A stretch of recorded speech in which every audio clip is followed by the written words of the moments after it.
Advice देने लगे।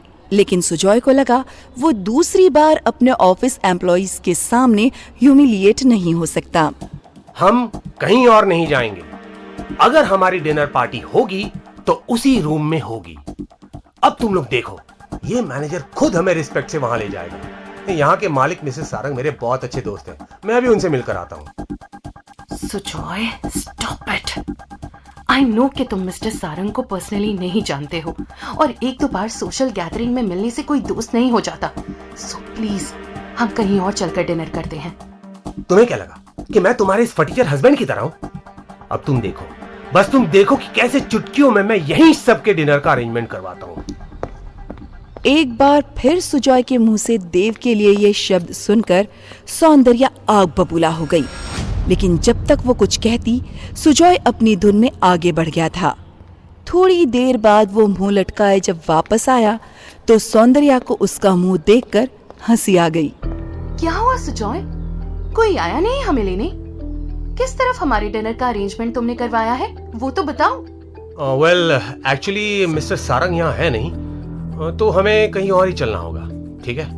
देव ने होटल लॉबी में लगी घड़ी की तरफ देखा तो रात के 8 बज चुके थे। ऐसे में इस वक्त कहीं और जाना उसे समय की बर्बादी लग रहा था।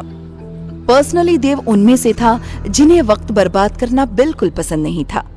उसने सौंदर्या की ये कहकर देव एक तरफ चला गया और उसने किसी को फोन किया, क्योंकि अब वो और वक्त बर्बाद नहीं करना चाहता था।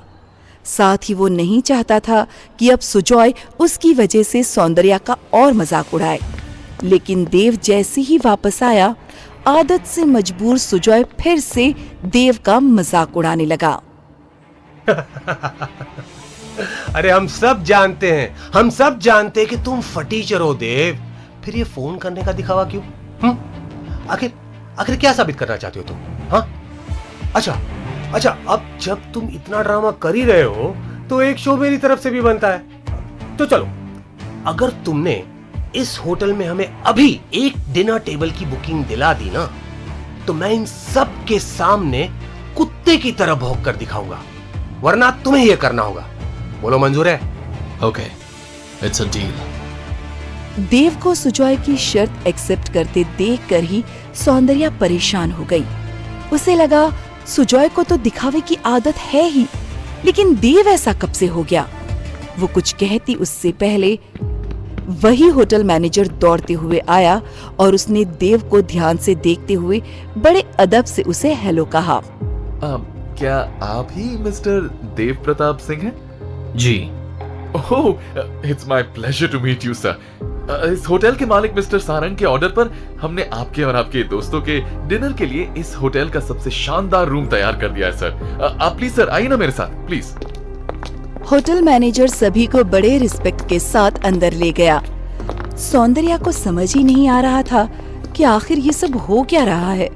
उसने अपनी बड़ी बड़ी आंखों से देव की आंखों में देखा।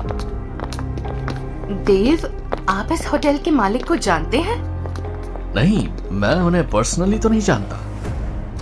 जैसे ही सभी उस रूम में पहुंचे, उन्हें अपनी आंखों पर यकीन ही नहीं हुआ कि होटल का इतना शानदार, खूबसूरत और आलीशान रूम उन्हें डिनर के लिए मिला है। सुजॉय को देव पर बहुत गुस्सा आ रहा था, क्योंकि उसने बाजी मार ली थी। लेकिन सौंदर्या को अलग ही चिंता खाई जा रही थी। मैंने सुना है ये इस होटल का सबसे लग्जूरियस रूम होने के साथ साथ सबसे महंगा भी है। इसकी 2 घंटे की कीमत कम से कम 50,000 रुपए है और 15% सर्विस टैक्स अलग से है। सुजॉय को देव के साथ लगाई शर्त को सोचकर टेंशन होने लगी थी, इसलिए देव की गर्दन फंसाकर वो खुद की गर्दन बचाने की कोशिश में लग गया था। बिल्कुल सही कहा तुमने सौंदर्या, और ये सब तुम्हारे हस्बैंड पे करेंगे। एम्प्लॉय डिनर के लिए हम इतनी बड़ी रकम नहीं दे सकते।